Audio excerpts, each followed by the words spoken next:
Le décret du 8 juillet 1969 portant création de l'Autorité pour l'aménagement de la vallée du Bandama, AVB, suite à la construction du barrage de Kossou, a, dans sa mise en œuvre, permis de délocaliser plusieurs villages du centre vers d'autres régions de la Côte d'Ivoire. Les villages d'Alangoua et Njébéessou, deux villages Nanafou et de Tiébissou, ont, depuis les années entre 71 et 72, été délocalisés sur les terres de Yamoussoukro, précisément à quelques encablures de l'Institut National Polytechnique Oufoué-Boigny, INPHB. Depuis 2 voire 3 ans, les populations des 10 villages autrefois paisibles sont confrontées à d'énormes difficultés dues à la pression foncière. Nzéré, village qui leur a concédé des terres cultivables, n'entend plus le faire.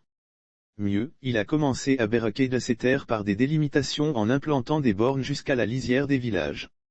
Autre souci majeur, c'est avec l'INP. L'Institut de formation, dans son projet d'extension, entend ériger une clôture qui passera à moins de 100 mètres des villages Alangoua et Njébéessou. Alors les populations n'ayant plus de terres cultivables vivent dans la disette et la faim. Les cadres de ces villages, après plusieurs interpellations de l'administration, notamment la préfecture, la direction régionale de la construction, le Sénat, se sentent aujourd'hui impuissants. C'est pourquoi, à travers la conférence de presse organisée le samedi 30 octobre dernier, ils ont décidé d'appeler au secours le chef de l'État ivoirien, Alassane Ouattara, afin qu'il se penche sur la question. Après avoir planté le décor de la rencontre, Alexis Yoboué, le président de la mutuelle, a demandé à Ferdinand Quadio, le secrétaire général de la mutuelle, de s'adresser à la presse. Celui-ci, après un bref rappel historique de leur présence sur ces terres d'Alangoua et Njébéessou, a fait la précision suivante: aucun document administratif ne précise clairement les limites de terre entre ces deux villages et le village hôte de Nzéré. Des blocs culturaux ont été octroyés aux populations. Aujourd'hui, nous sommes confrontés à des problèmes. Nous sommes obligés de négocier avec le voisin Nzéré. La sécurité foncière de Njébéessou est menacée. Parce qu'il n'y a aucun document juridique pour sécuriser nos terres. Nos deux villages sont affamés, dépaysés, déprimés, désorientés.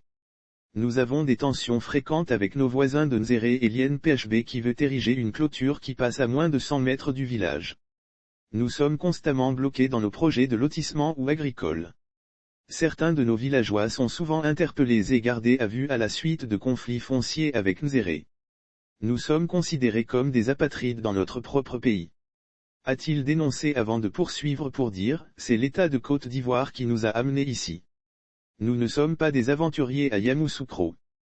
Nous ne voulons plus être encore déguerpis. Nous refusons d'être déguerpis une fois encore. Nous refusons d'être sacrifiés une fois encore. Nous sommes des villages à part entière et nous estimons que notre problème n'est pas celui du chef de l'État, le président Alassane Ouattara. Parce que Njébéessou et Alangoua sont des cas spéciaux de villages.